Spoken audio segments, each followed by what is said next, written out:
Hello, this is Joseph McKellar, registered nurse with Spring Arbor University, and today we're going to talk about increased patient satisfaction.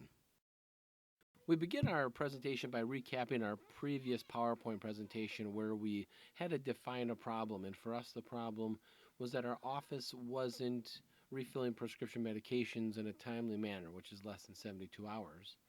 So from there, we had to develop a mission and a vision statement, which really gave our organization a purpose and goals. We did a SWOT analysis, which is really a look at the current state of our organization. When it came to refills, what strengths did we have, weaknesses, opportunities, and threats? And then we developed an aim statement. And the aim statement basically was this: by December 1st, 2019, the primary care office will consistently be completing medication refill requests within a 72-hour time frame for 100% of our patient population. So once we completed the SWOT analysis as well as the aim statement, now we had to develop an action plan. And an action plan was brainstormed and developed to steer the project toward the positive goal of increasing the patient satisfaction. And what an action plan really is, it's a way to make sure your organization's vision is made concrete. For us, we developed 3 action strategies. The first action was what we call the refill line workflow change. And what that was is we actually had the x-ray tech in our office pull all the messages off from the actual refill line. They'd write them down with the date that they came in. It would go to the lead MA, who then would look at them to prioritize, and then they would be shuffled off to the other MAs to be completed. Our second action were what we called care teams. The care teams were where we had an MA per provider, and then we would have 2 MAs to 2 providers as a team. And then they would go through the refill messages, finding their providers first and completing those. Action 3 was started after, of course, Action 1 and 2 were implemented. And Action 3 is the training part of that. The lead MA and the registered nurse, they developed a training plan to bring all the MAs together on how to complete the refill requests. The lead medical assistant educated all of the MAs during a meeting on the new workflow, Action 1, and then on the care team's Action 2. Afterwards, the lead MA discussed Actions 1 and 2 with each of the MAs individually during the second week.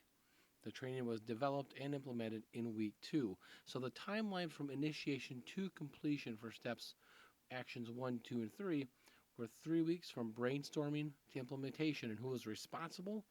Office manager, lead MA, and the RN. Now, to help us achieve the greatest measure of success, we wanted to add a change concept. And what that is, it's a way of helping to focus the project on how to achieve that goal and to help develop specific ideas for changes that lead to improvement.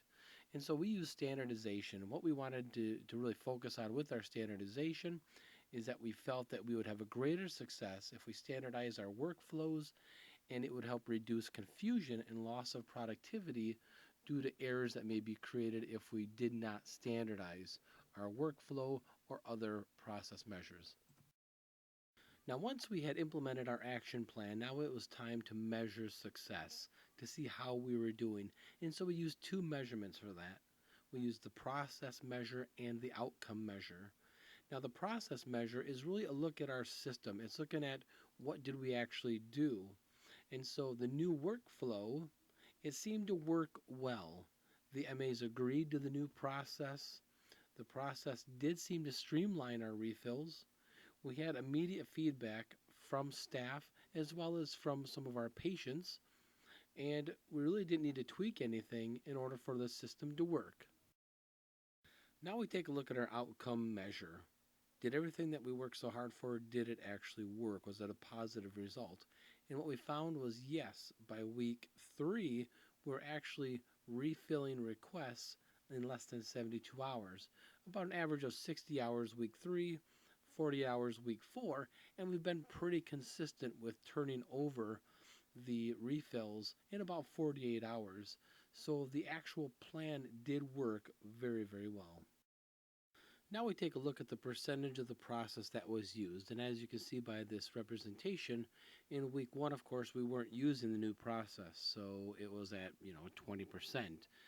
Week 2, we started to implement it. And then by week 3 and 4, we're up and running 100% with the new workflow. You do see a dip down there in week 5, and that was because we had understaffing, and so we did have to use somebody else who wasn't familiar with the new workflow, and so we sort of estimated that we lost a little bit of our percentage of process at that point, but now we're right back up to 100% usage with our new process. Now, what happened to the patient dissatisfaction?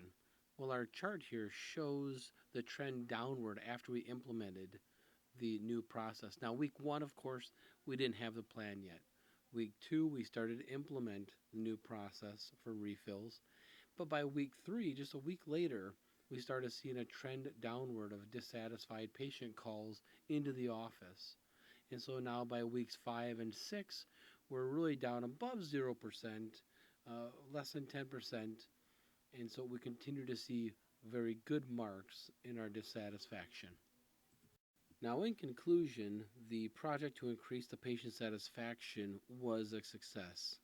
The patient satisfaction increased due to having the medications refilled within the 72-hour time frame.